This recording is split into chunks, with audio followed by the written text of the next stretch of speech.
Praise the Lord. Welcome to Showers of Blessing. దేవుని కృపలో భద్రపరచబడి నూతన దినంలో ప్రవేశించాం. ఈనాటి దేవుని వాగ్దానం, నన్ను బలపరచు వాని యందే నేను సమస్తమును చేయగలను. I can do all things through Christ who gives me strength. ఫిలిప్పీలకు రాసిన పత్రిక 4వ అధ్యాయం 13వ వచనం. Praise God. ఈ నూతన దినములు దేవుడు మీ కొరకు సిద్ధపరచిన ప్రతి దీవెన ఆకాశపు వాకిళ్లు విప్పి మీ మీద కృమ్మరించునుగాక. మరి యొక్క నూతన దినములో ప్రవేశిస్తున్న నేపథ్యంలో ప్రేమ కలిగిన వాగ్దానము ద్వారా దేవుడు మనల్ని దర్శిస్తూ ఉన్నాడు.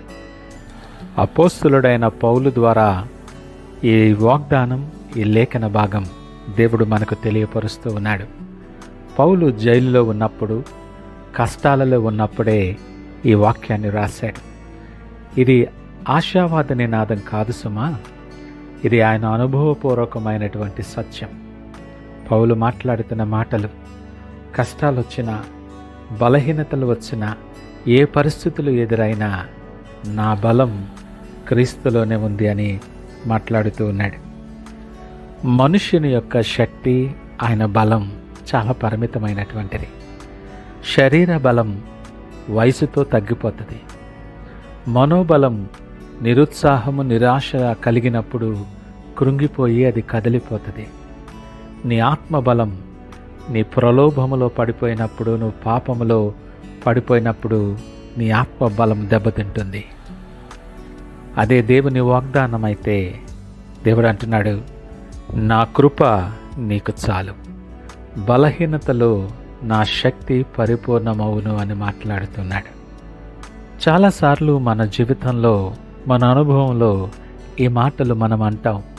ఇది నేను చేయలేను సుమా, నా వల్ల కాదు అనిపించే క్షణాలు, సమయాలు మనము దాటి వచ్చే ఉంటాం.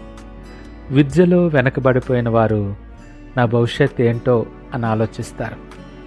ఆర్థికంగా వెనకబడిన వారు, ఇరుకు ఇబ్బందులు, కష్టాల్లో పడుతున్నవారు ఈ ఆర్థిక కష్టాల నుండి, ఈ నేపథ్యము నుండి నేను బయటపడలేనేమో అంటారు.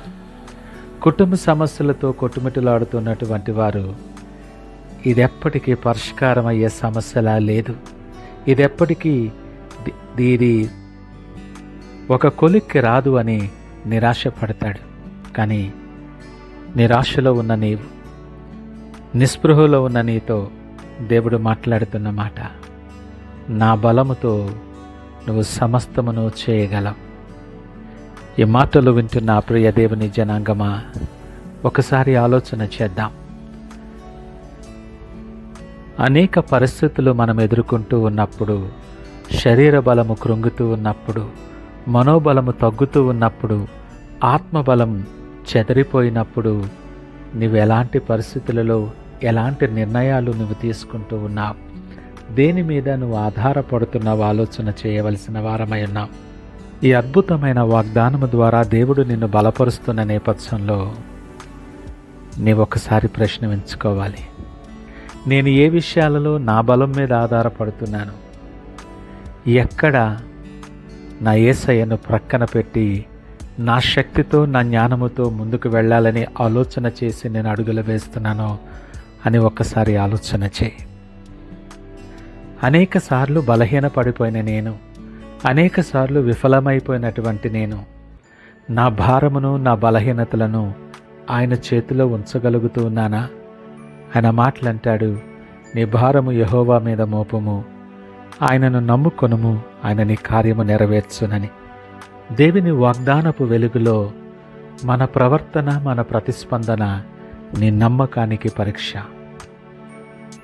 అనేక నేపథ్యాలలో మనల్ని మనం పరీక్ష చేసుకుంటున్నప్పుడు, విశ్లేషణ చేసుకుంటున్నప్పుడు మనకు అర్థమవుతుంది, పరిస్థితులు దాటటానికి మన శక్తి సరిపోదు. కానీ పరిస్థితులను సరిచేయగల సమర్థుడైన యేసు శక్తి ఎల్లప్పుడూ నీకు సరిపోతుంది. అందుకే పౌలు ఈ మాటలు చెప్పగలుగుతాడు, నన్ను బలపరచు వాని యందే నేను సమస్తమును చేయగలను. పౌలును బలపరిచినటువంటి ఆ శక్తి నువ్వు నమ్మగలిగితే, ఆ శక్తిని నువ్వు పొందుకోగలిగితే, దాని మీద నువ్వు నమ్మకం ఉంచి ఆధారపడగలిగితే నీవు కూడా అలాంటి సాక్ష్యాన్ని చెప్పగలవు. మన పితరుడైన దావీదు చిన్న వయస్సులోనే బలాఢ్యుడైన గొలియాతును ఓడించాడు. అది అతని బలము కాదు, దేవుని శక్తి. పేతురు ఆయన బలహీనతతో యేసును తిరస్కరించాడు. కానీ పవిత్రాత్మ అనుగ్రహించిన బలముతో, అభిషేకముతో వేల మందికి సువార్త చెప్పి దేవుని వైపు నడిపించగలిగాడు. ప్రియదేవుని జనాంగమా, ఈ మాటలు వింటున్న నీవు ఒకసారి జాగ్రత్తగా ఆలోచన చేద్దాం. ప్రస్తుత కాలంలో మనకు బలము అవసరమయ్యే పరిస్థితులేంటో తెలుసా? నువ్వు విశ్వాసములో నిలవబడటానికి అనేక పరిస్థితులు ఎదురైనప్పుడు వాటన్నిటి మధ్య నువ్వు విశ్వాసములో నిలబడటానికి దేవుని బలం అవసరం. అనేక ప్రలోభాల మధ్య జీవిస్తున్న నీవు పవిత్రమైన జీవితం జీవించటానికి ఆయన బలం అవసరం. విభేదాలు వచ్చినప్పుడు, అనేకమైనటువంటి అపనిందలు కలిగి తిరస్కారాలు ఎదుర్కోవాల్సి వచ్చినప్పుడు నీ కుటుంబాన్ని నువ్వు నిలవబెట్టడానికి దేవుని బలం అవసరం.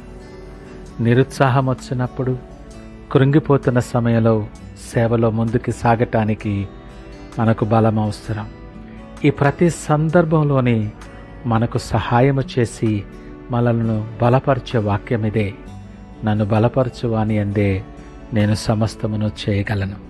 నిన్ను బలపరచువాడు నీ ప్రక్కనుండగా ఆయన వైపు చూస్తూ ధైర్యముతో, విశ్వాసముతో ప్రార్థన పూర్వకముగా దినాన్ని ఆరంభిద్దామా?